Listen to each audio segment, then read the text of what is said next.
Então deixe sua Bíblia aberta em João 17.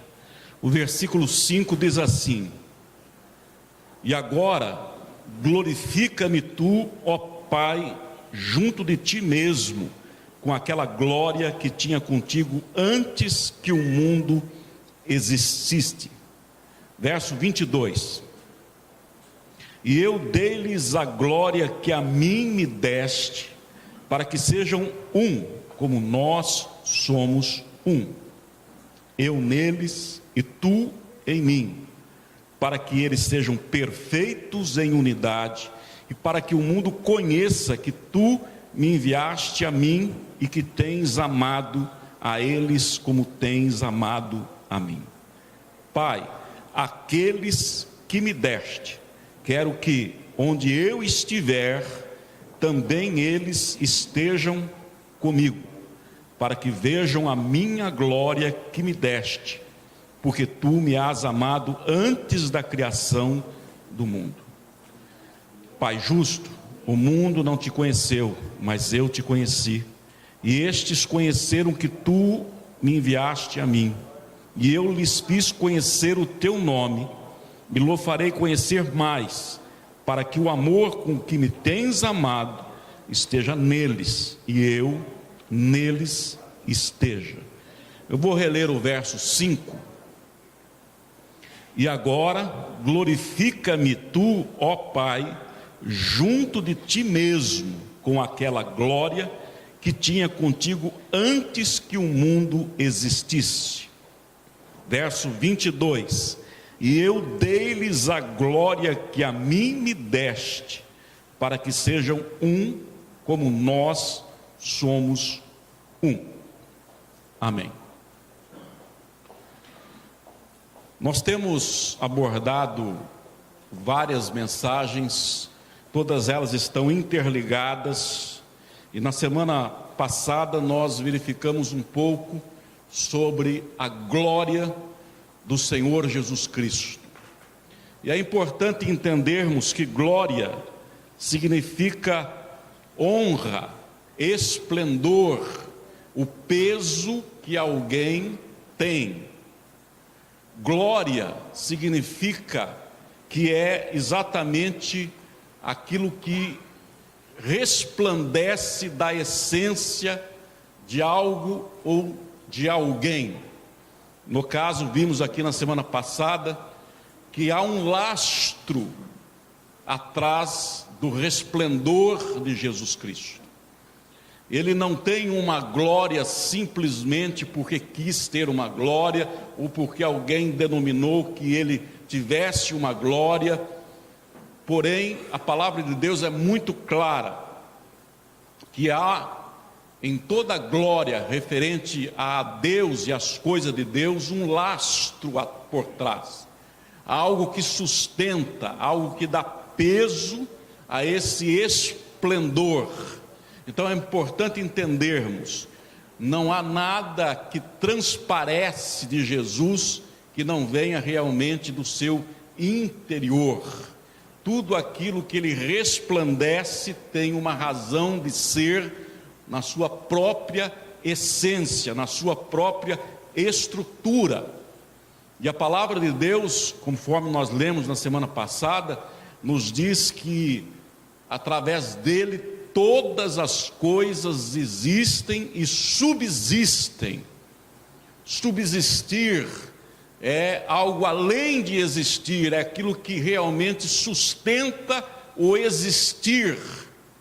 Quando nós vemos alguma coisa que existe, nós enxergamos a sua aparência. Quando nós vemos algo que existe, nós enxergamos o seu formato, mas há um subsistir que dá razão a esse existir. O existir é a glória, mas lá no íntimo, no profundo, a essência tem um peso que gera essa glória. E Jesus Cristo revela aqui no capítulo 17, que antes de vir a este mundo, ele tinha esta glória, que lemos aqui e vimos na semana passada, e que agora ele estava voltando para retomar esta glória. E eu quero nesta noite fazer a leitura de um texto do Antigo Testamento, onde nós vamos verificar um dos símbolos da glória de Deus, que é a Arca da Aliança. Então eu gostaria que você abrisse a sua Bíblia em 1 Samuel, no capítulo 4, a partir do versículo 1, nós vamos ler vários versículos, e há uma razão para lermos, evidentemente. Eu gostaria que você prestasse bastante atenção no que a palavra de Deus nos diz a partir do verso 1, 1 Samuel 4. Veio a palavra de Samuel a todo Israel. Israel saiu à peleja contra os filisteus e se acampou junto a Ebenezer, e os filisteus se acamparam junto a Afeca. Dispuseram-se os filisteus em ordem de batalha para sair de encontro a Israel, e travada a peleja, Israel foi derrotado pelos filisteus, e estes mataram no campo aberto cerca de 4.000 homens. Voltando o povo ao arraial, disseram os anciãos de Israel: por que nos feriu o Senhor hoje diante dos filisteus? Tragamos de Siló a arca da aliança do Senhor, para que venha no meio de nós e nos livre das mãos de nossos inimigos. Mandou, pois, o povo trazer de Siló a arca do Senhor dos exércitos, entronizado entre os querubins. Os dois filhos de Eli, Ofni e Finéias, estavam ali com a arca da aliança de Deus. Versículo 10. Então pelejaram os filisteus, Israel foi derrotado e cada um fugiu para a sua tenda. Foi grande a derrota, pois foram mortos de Israel 30.000 homens de pé. Foi tomada a arca de Deus e mortos os dois filhos de Eli, Ofni e Finéias. Versículo 18. Ao fazer ele menção da arca de Deus, caiu Eli da cadeira para trás, junto ao portão, e quebrou-se-lhe o pescoço e morreu, porque era já homem velho e pesado, e havia ele julgado a Israel por 40 anos. Estando sua nora, a mulher de Finéias, grávida e próxima do parto, ouvindo essas novas de que a arca de Deus fora tomada e que seu sogro e seu marido morreram, encurvou-se e deu à luz, porquanto as dores lhe sobrevieram. Ao expirar, disseram as mulheres que a assistiam: não temas, pois tu tiveste um filho. Ela, porém, não respondeu, nem fez caso disso, mas chamou ao menino e acabou, dizendo: foi-se a glória de Israel. Isso ela disse porque a arca de Deus fora tomada e por causa de seu sogro e de seu marido. Versículo 22. E falou mais: foi-se a glória de Israel, pois foi tomada a arca de Deus. Capítulo 5, verso 1. Os filisteus tomaram a arca de Deus e a levaram de Ebenezer a Astode. Tomaram os filisteus a arca de Deus e a meteram na casa de Dagom, junto a este. Levantando-se, porém, de madrugada os de Asdode, no dia seguinte, eis que estava caído Dagom com o rosto em terra diante da arca do Senhor. Tomaram-no e tornaram-no a pô-lo no seu lugar.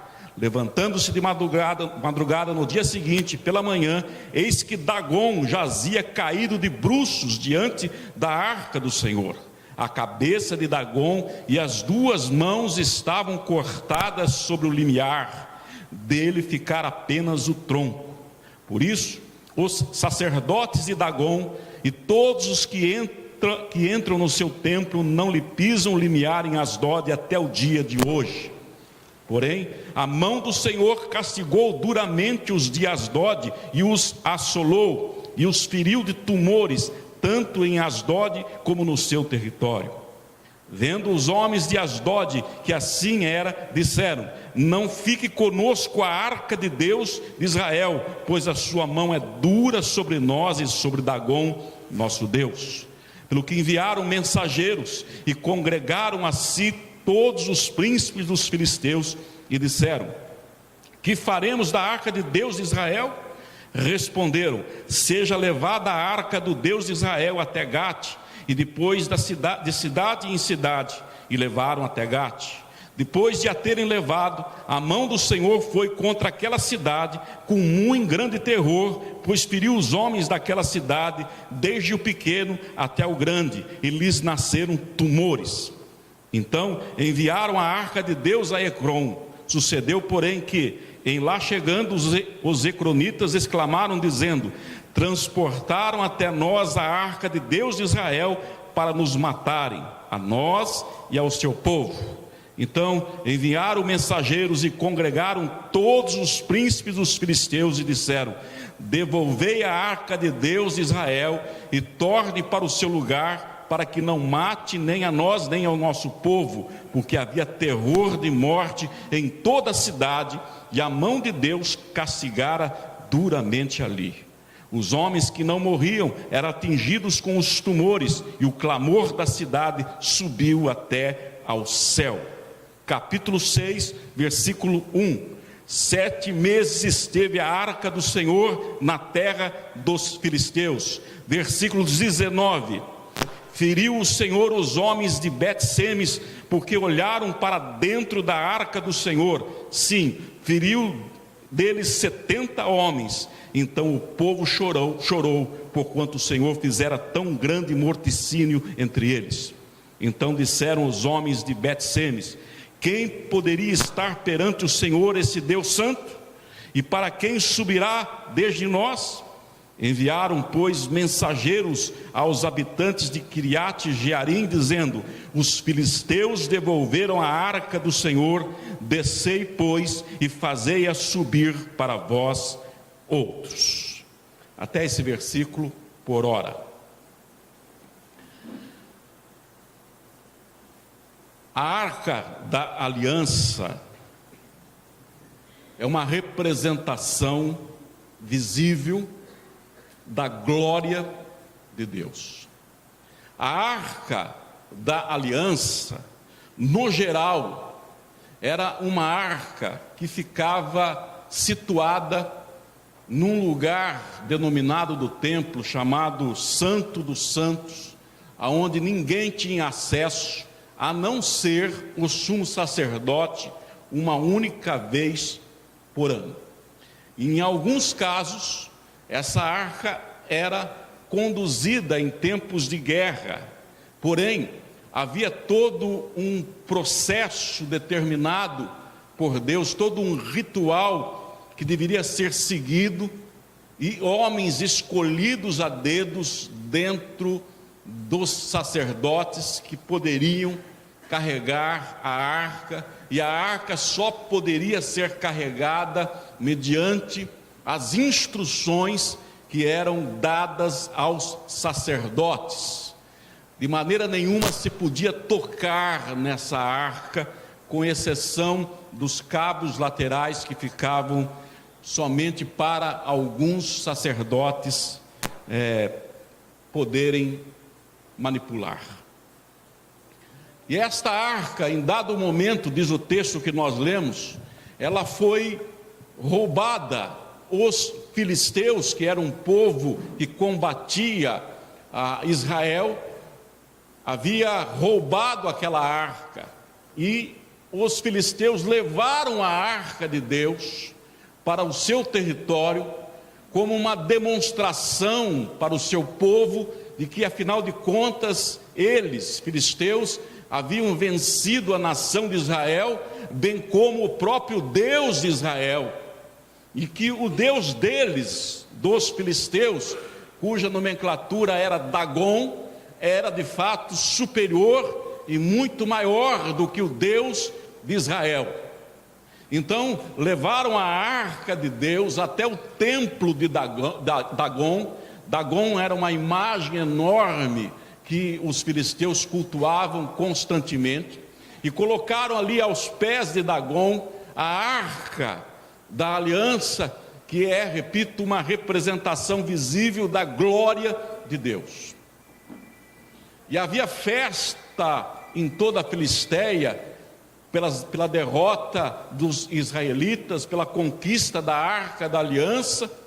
Mas o que aconteceu? Aconteceu que no dia seguinte, quando os sacerdotes de Dagom adentraram o templo, viram que a estátua de Dagom havia caído diante da arca. O que fizeram? Levantaram a estátua de Dagom, repuseram-a no seu lugar, e o que aconteceu no dia seguinte? Novamente a estátua havia caído diante da arca da aliança, e agora cortada, ficando apenas o seu tronco, cabeça e mãos da estátua completamente destruídas, ficando apenas tão somente parte do Deus dos filisteus, chamado Dagom. E ao mesmo tempo em que o Deus Dagom, representado por aquela imagem, havia sido destruído ali no seu templo, muitas coisas começaram a ocorrer na Filisteia. Muitas pessoas morrendo e muitas pessoas desenvolvendo tumores terríveis, horríveis. Imediatamente detectaram que a causa era a arca da aliança. Então decidiram levar essa arca para outro lugar, outra cidade da própria Filisteia. Levaram aquela arca, e aonde a arca ia, acontecia mortes terríveis e tumores terríveis se desenvolvia entre o povo. Decidiram levar a arca para outro lugar. Alguns curiosos resolveram abrir para ver o que havia dentro da arca. Mais de 70 homens morreram imediatamente ao olharem para dentro da arca. E ao mesmo tempo, ao redor, pessoas aos montes desenvolviam tumores e mais tumores, diz a Bíblia Sagrada. Tudo isso fez com que os filisteus devolvessem a arca para Israel. A arca representa a glória de Deus. E em falando da glória de Deus, daqui a pouco nós vamos retornar à arca. Eu quero também ler agora 1 Reis capítulo 8, versos 10 e 11. Tendo os sacerdotes saído do santuário, uma nuvem encheu a casa do Senhor, de tal sorte que os sacerdotes não puderam permanecer ali para ministrar por causa da nuvem, porque a glória do Senhor enchera a casa do Senhor. E agora eu gostaria de ler uma outra passagem que as pessoas costumam não entender. 2 Samuel capítulo 6, 2 Samuel capítulo 6, a partir do versículo 3. E puseram a arca de Deus em um carro novo, e a levaram da casa de Abinadab, que estava em Geba, e Uzá e Aiô, filhos de Abinadab, guiaram o carro novo.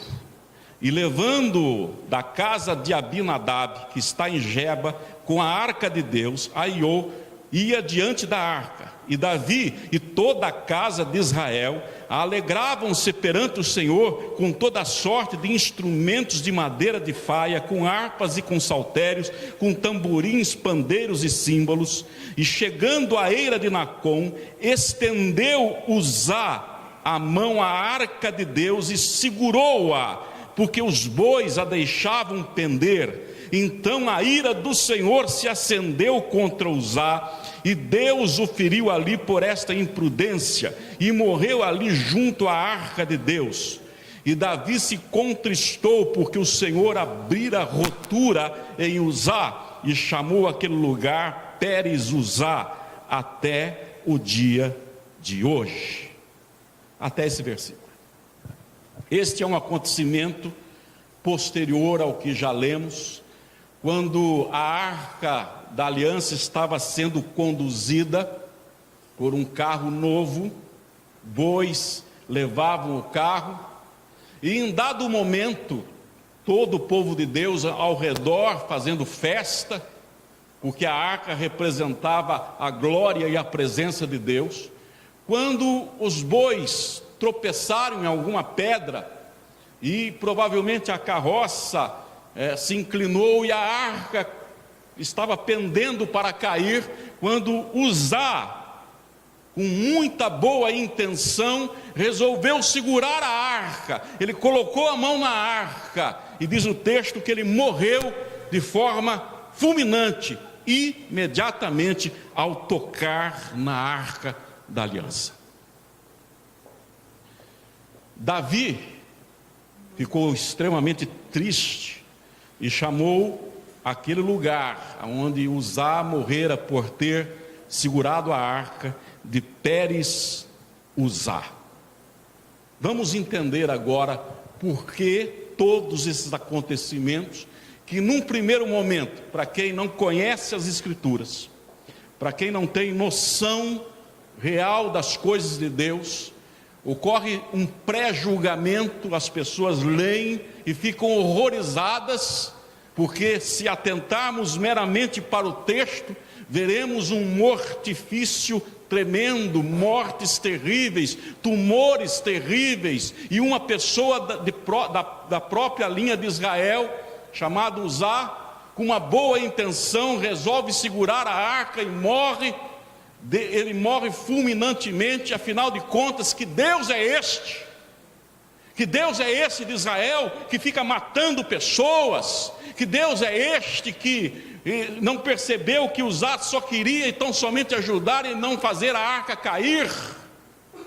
Então, num primeiro momento, ocorre esse pensamento na cabeça das pessoas. Elas não conseguem entender, preferem às vezes não ler, preferem às vezes pular, para que, enfim, não se tenha que admitir que Deus foi, entre aspas, horrível, que Deus foi realmente letal diante das circunstâncias que nós acabamos de ler. No versículo 7, que lemos em Samuel, 2 Samuel 6, então a ira do Senhor se acendeu contra Uzá. A palavra ira no hebraico significa nariz, face. E a palavra que é utilizada aqui para rotura, em outra versão está irromper, a palavra significa abrir brecha. E exatamente foi assim que no hebraico Davi resolveu chamar o lugar, Pérez Uzá. A palavra Pérez significa brecha. Vamos então entender o que aconteceu. Eu quero relembrar que a arca representa a glória de Deus. Ela tinha que estar realmente em lugares específicos e só tocada por pessoas específicas. Como entender isto? Vamos fazer algumas analogias para que todos aqui possam compreender. Imagine cada um de nós, por exemplo, subirmos num avião e tentarmos nos aproximar o mais próximo do sol possível. Imagine, apenas a título de figura, evidentemente, que você se coloca a 1 quilômetro diante do sol. O que aconteceria com você? Você pode imaginar? Imediatamente você viraria cinza. Por quê? Porque você tem uma essência e o sol tem uma outra essência. O sol não quer te matar, mas você simplesmente não suporta o emanar da energia solar. o teu corpo de carne não suporta o emanar da energia solar. Se nós colocarmos-nos diante de alguns elementos atômicos, por exemplo, o urânio, imediatamente contraímos tumores. Por quê? Porque a radiação do urânio é incompatível com a carne física. O urânio não quer nos matar, o urânio não é um assassino, porém a nossa carne não suporta a radiação proveniente do urânio. Eu quero dizer para vocês que a glória de Deus é tamanha, que simplesmente a carne humana não suporta esta glória. Por que então acontecia radiações? Porque aquela arca representava, não era a glória de Deus, mas ali aquela arca era só uma representação, e já como representação, ela era incompatível com a carne humana. A arca continha uma, entre aspas, radiação da presença de Deus. Nós jamais suportaremos, enquanto seres humanos, a glória de Deus.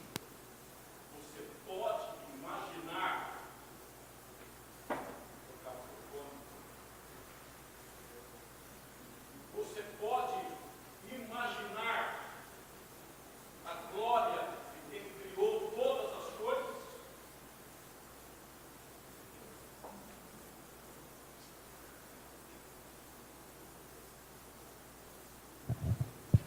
Amém.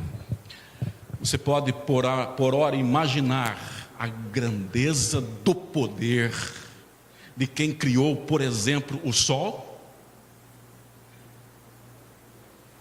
O sol é apenas um astro.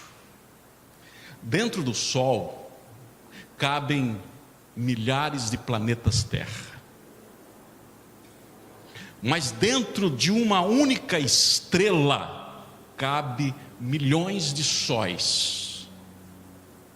Você pode imaginar a glória que emana do Deus Criador? Você imagina que o seu corpo físico poderia suportar tamanha glória? Não. A arca da aliança representava a glória de Deus. E por isso, repito, ela tinha todo um procedimento.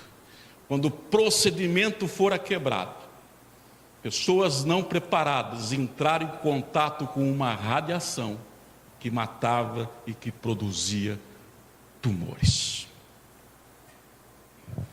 A arca da aliança, repito, representa a glória de Deus.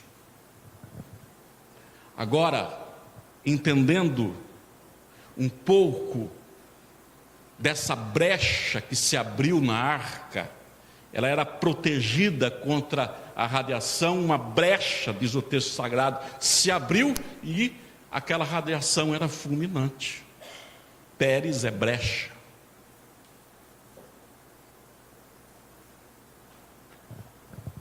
Agora, paremos para pensar um pouco no que a obra de Cristo realizou. Diz o texto sagrado que Jesus Cristo abriu mão da sua glória e se fez carne. Porque ele abriu mão da sua glória e se fez carne, um dos grandes motivos é porque a glória de Jesus Cristo, aquele por quem todas as coisas existem e subsistem, é insuportável para a carne humana. Mas o homem estava perdido, o homem estava separado de Deus. E este homem precisava ser salvo, precisava ser restaurado.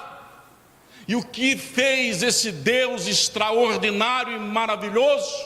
Abriu mão da sua glória, e como homem se fez. Ele desce dos céus e que se faz homem, e como homem realiza uma obra extraordinária para nos salvar.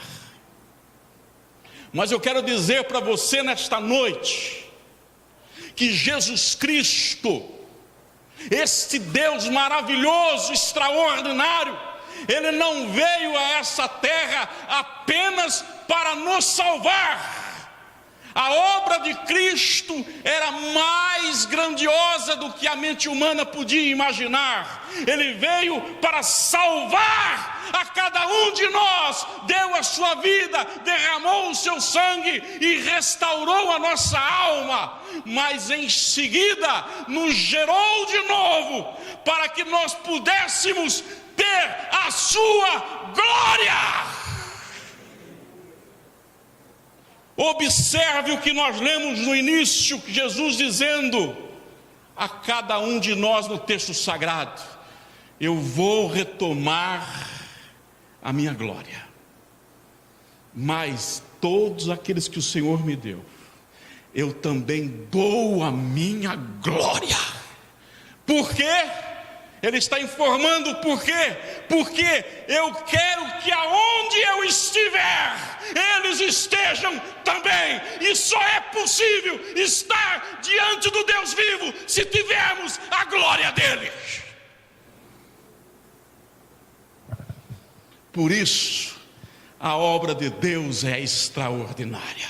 E na nossa figuração, no nosso simbolismo, é como se estivéssemos diante do sol e de repente Deus fizesse um milagre e tocasse nós, e nós passássemos a ter a mesma estrutura do sol. E então poderíamos ficar diante do sol, caminhar dentro do sol, abraçar o sol, e ele não nos faria mal, porque teríamos a sua própria essência. Você está entendendo? Jesus não veio apenas para nos salvar, veio para mudar nossa essência.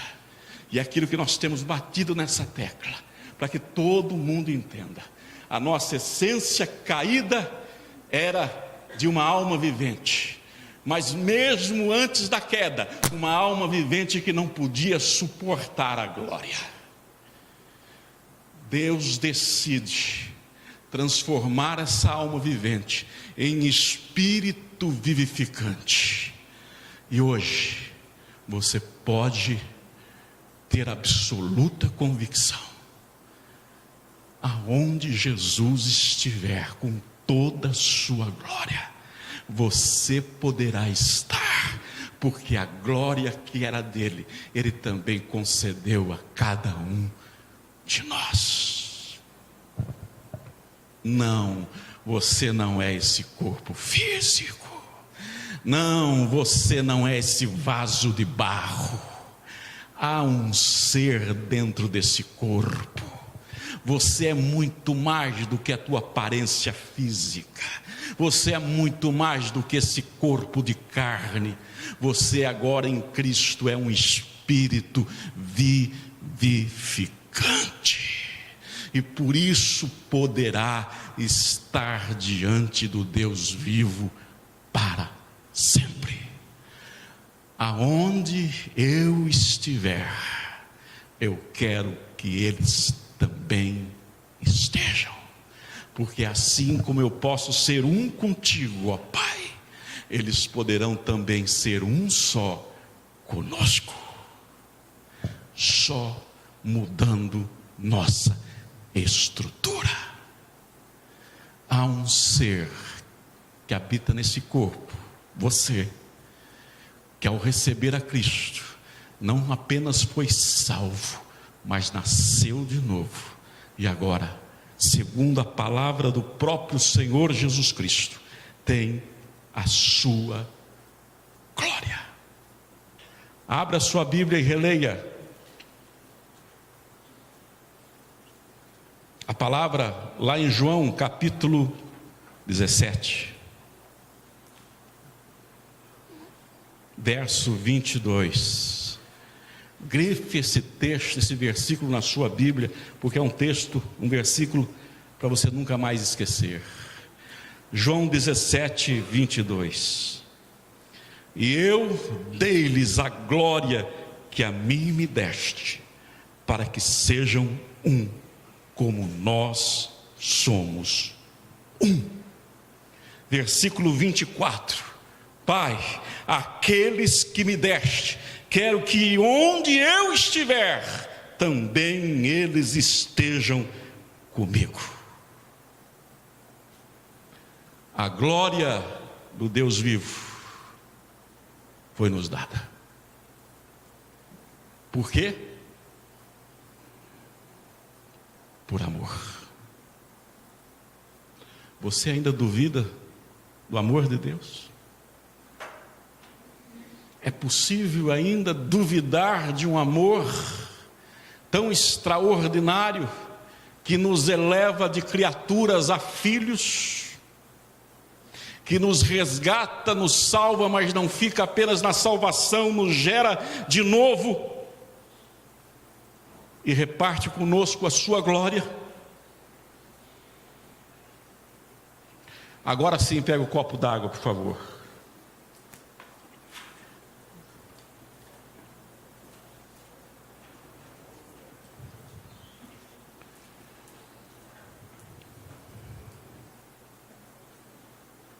Eu quero que você preste atenção antes de tomar qualquer coisa no copo, que eu vou falar o seguinte. Nós vamos ter 3 atitudes com o copo. A primeira vai ser nós tomarmos um pouquinho só da água, de uma maneira muito rápida, sem parar na boca. Apenas um pouco, deixe água no copo, por favor, não beba tudo. Apenas um gole da água, de uma maneira muito rápida. Bem rápida, por favor, beba só um pouquinho rapidamente. A segunda atitude, agora eu quero que você ponha a água na boca, mantenha ela um pouco na boca e saboreie a água. Não beba tudo, por favor. Mantenha ela na boca, saboreie. Pode tomar agora. Vocês perceberam a diferença entre tomar algo rapidamente e saborear? Há uma diferença entre nós nos atermos a alguma coisa e simplesmente passarmos diante desta mesma coisa. Num segundo momento, a água teve uma conotação diferente.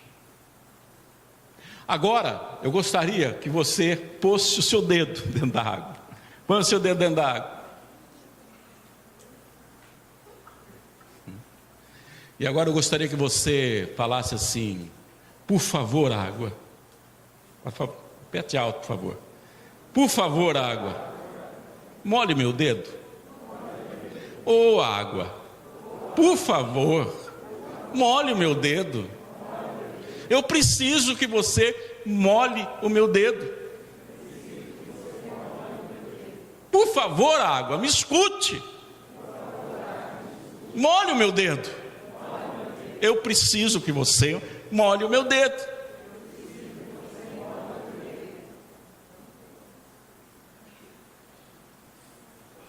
Agora abra sua Bíblia em Marcos capítulo 4, versículos 23 a 25.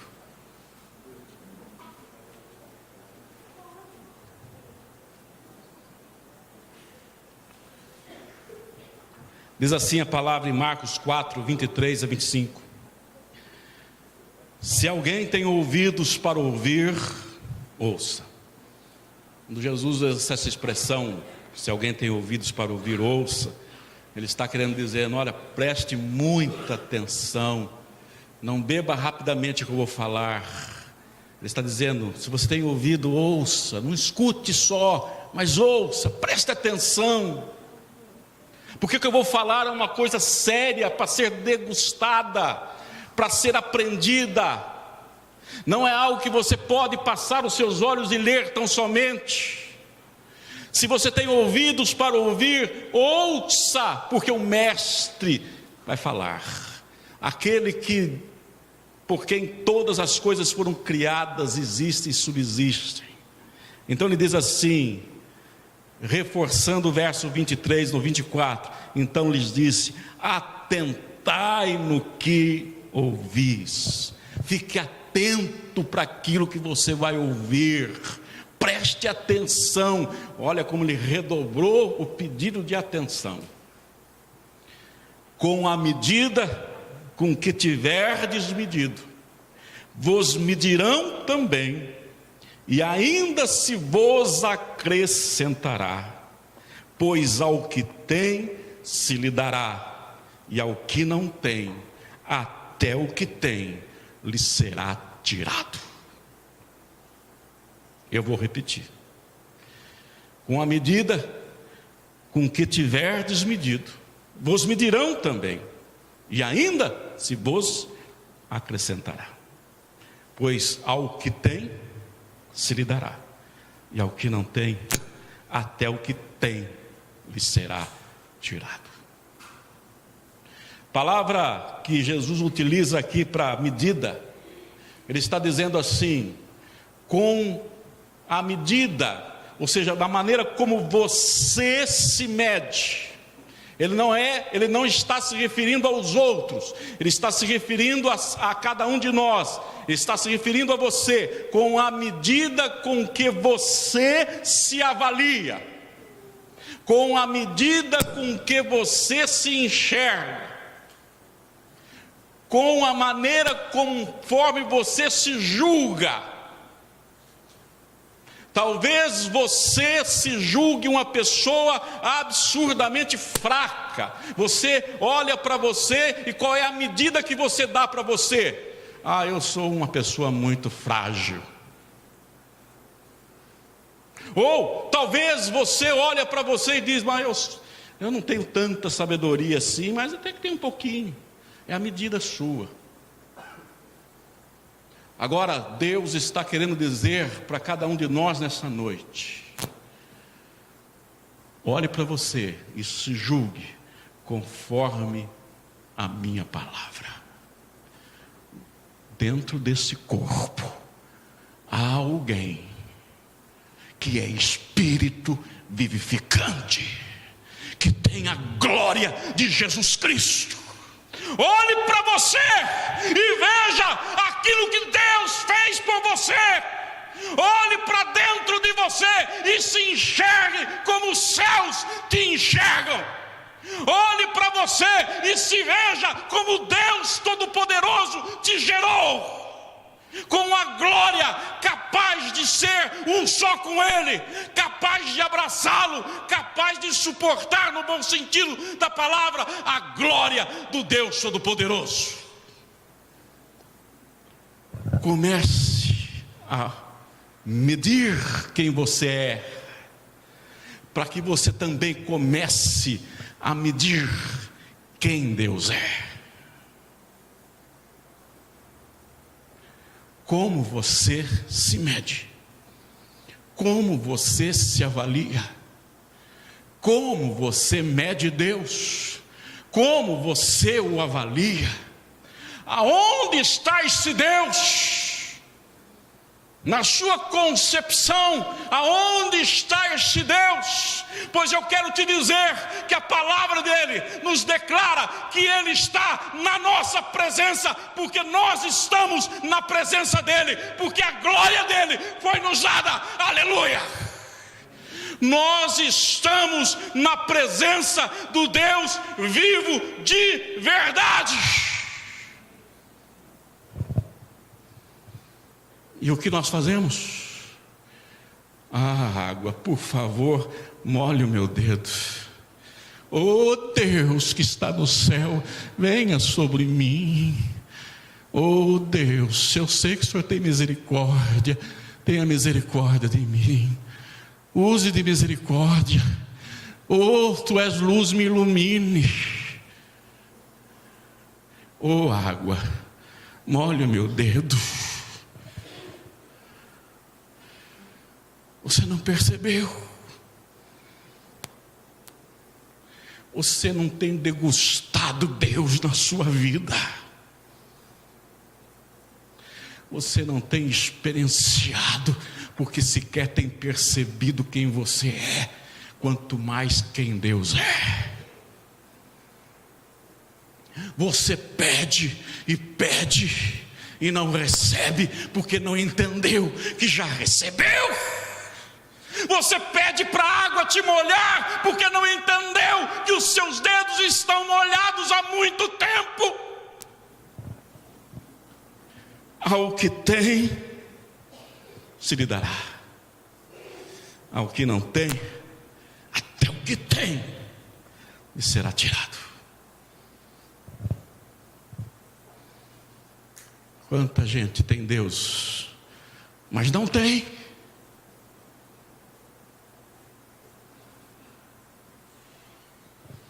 Não percebe, não compreendeu, não prestou atenção no que Deus fez, não prestou atenção na obra gigantesca, magistral de Jesus Cristo, o que Ele veio fazer nessa terra. O Deus Todo-Poderoso desce, abre mão da sua glória, se faz homem, levanta o homem, não deixa o homem aqui, ergue até o céu e nos leva para estar na sua presença, na sua glória. O teu espírito habita nas regiões celestiais com Deus. O teu corpo físico está aqui, mas teu espírito está na presença onipresente do Deus vivo. Ele nos ergueu da terra e nos alçou aos céus. Estamos assentados com Ele nas regiões celestiais. Percebeu o teu dedo na água? Ou ainda está pedindo que ela te molhe? Amados, oração do Novo Testamento não é oração de um miserável.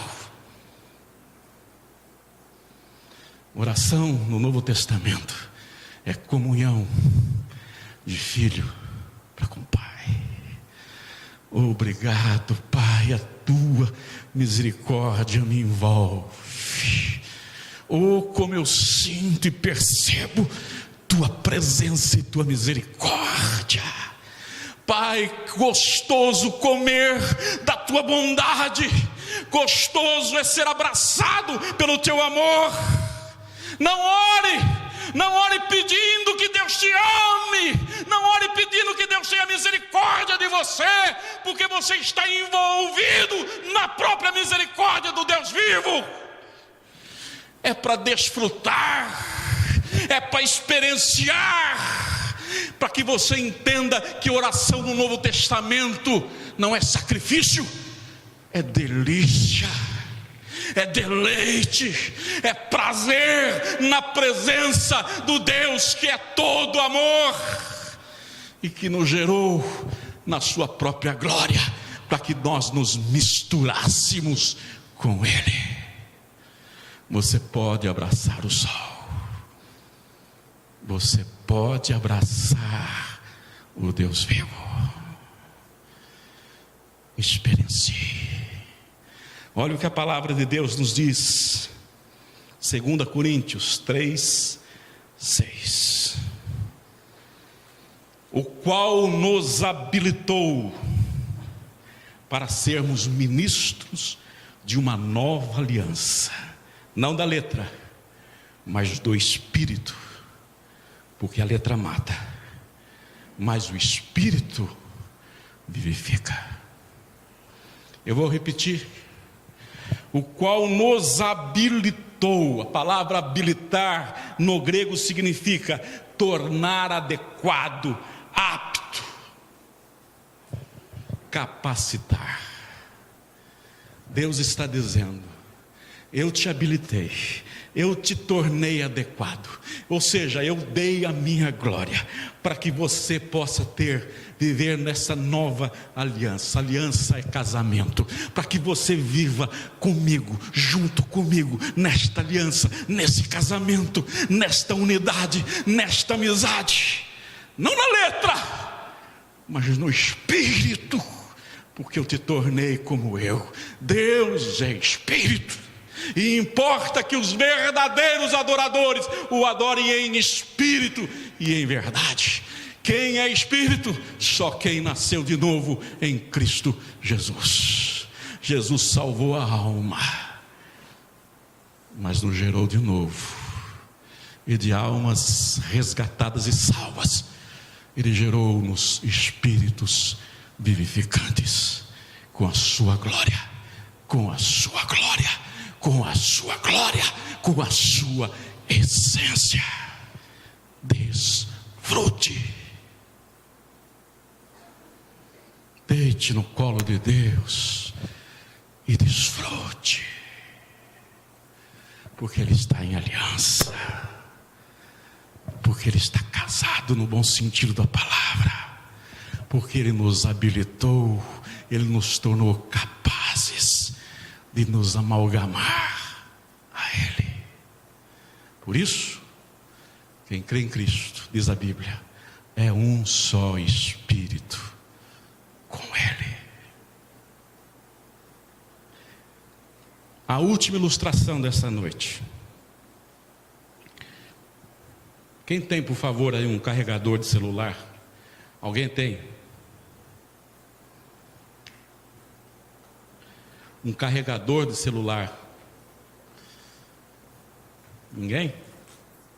Puxa vida, preciso de um carregador, senão não dá para me ilustrar.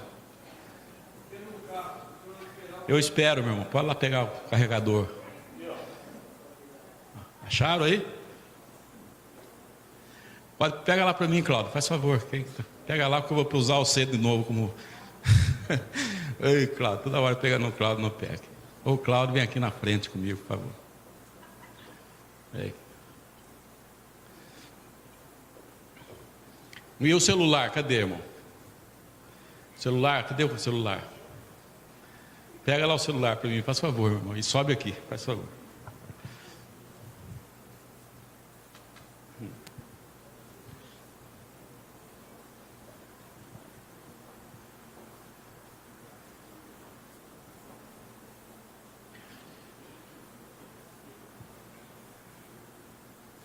Quem sabe o funcionamento de um carregador? A maioria que sabe? Sabe por que existe essa parte maior aqui ou não?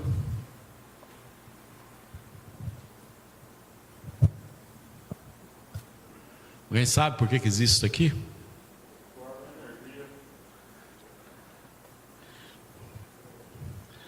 Imagine que isso aqui seja uma tomada. Põe aqui no seu celular aí. Aqui, o celular tem que ser decifrado aqui, irmãos. Aqui tá. Imagine que isso aqui seja uma tomada. Se eu colocar essa tomada ali no 110 volts, alguém sabe o que vai acontecer? Você sabe o que vai acontecer ou não? O que vai acontecer? A pilha que está aqui dentro a bateria vai explodir. Posso fazer o teste? Não posso. Melhor não fazer, né? Todo mundo acredita nisso? Quem não acredita, quem quer pagar para ver, paga lá o irmão o celular dele, que tudo bem, a gente faz o teste na hora. Olha, se eu colocar isso aqui na tomada 110, a pilha explode. Porque a pilha não suporta 110 volts, 220 volts. Mas se eu colocar esse dispositivo, e agora colocar esse dispositivo na tomada, sabe o que vai acontecer? A energia 110 ou 220 vai entrar por aqui. E isso aqui vai fazer uma transformação na energia do 220. E vai levá-la para 12 volts. Deve ser 12 volts ou 9, não sei qual é. Quanto que é uma bateria? 9 ou 12, irmão? 12? Então, eu pego 220. Esse aparelho aqui transforma a energia e vai lá para 100 e vai lá para 12 volts. A palavra de Deus colocou a igreja, eu e você aqui nessa terra, para sermos transformadores da glória de Deus. Esse mundo não pode suportar a glória de Deus. Esse mundo não pode suportar o poder de Deus. Mas nós estamos aqui porque o nosso espírito está nas regiões celestiais, mas o nosso corpo físico é um transformador do poder de Deus. Nessa noite, eu quero que você entenda. Eu vou pedir para você usar a tua mão esquerda e se ligar nos céus. E a energia dos céus vai passar pela tua mão esquerda, vai passar para dentro do teu corpo, e essa energia vai ser transformada, porque você não é uma alma vivente, você é um espírito vivificante, e o teu espírito suporta a glória de Deus. E este poder que vem do alto vai passar por dentro de você e vai sair pela tua mão direita, um poder transformado capaz desse corpo suportar. E você vai entender que você e eu, nós estamos nessa terra como mensageiros de Deus, como embaixadores do reino celestial, para abençoar. Você é um abençoador. Você se vê assim, você se mede assim, ou você é um coitado, um imbecil que precisa ser abençoado? Não, você começa a se medir conforme Deus te disse, te informou. Meça, te enxergue como um espírito vivificante capaz de abençoar. Você é um abençoador. Vamos nos abençoar? Levanta a tua mão esquerda e coloque a tua mão direita no ombro da pessoa que estiver ao teu lado.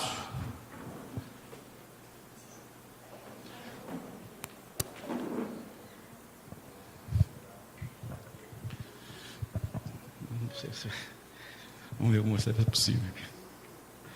Mão esquerda, uma representação da tomada.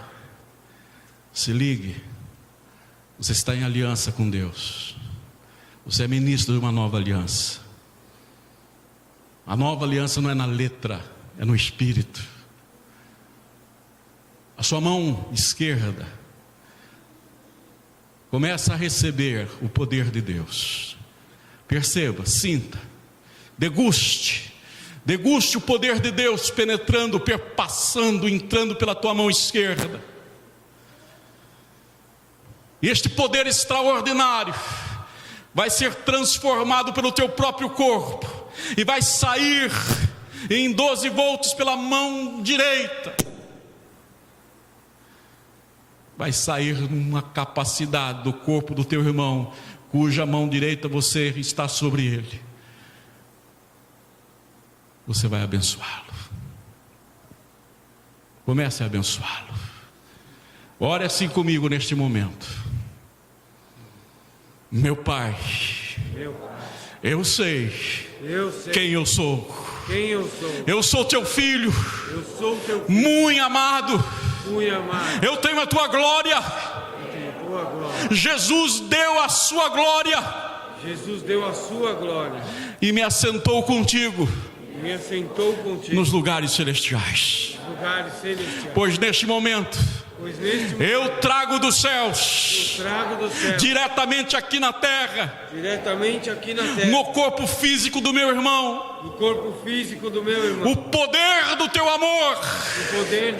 Eu transfiro o poder do teu amor transformado em bênção pura, em libertação, em cura, em direção, em prosperidade, em bênção, em nome de Jesus. Receba, meu irmão, receba o que eu te dou o poder do nosso Deus, transformado na capacitação que o teu corpo pode suportar. Receba, receba, receba, receba, em nome de Jesus. Amém e amém. Glória a Deus. Vamos dar uma salva de palmas para o nosso Deus.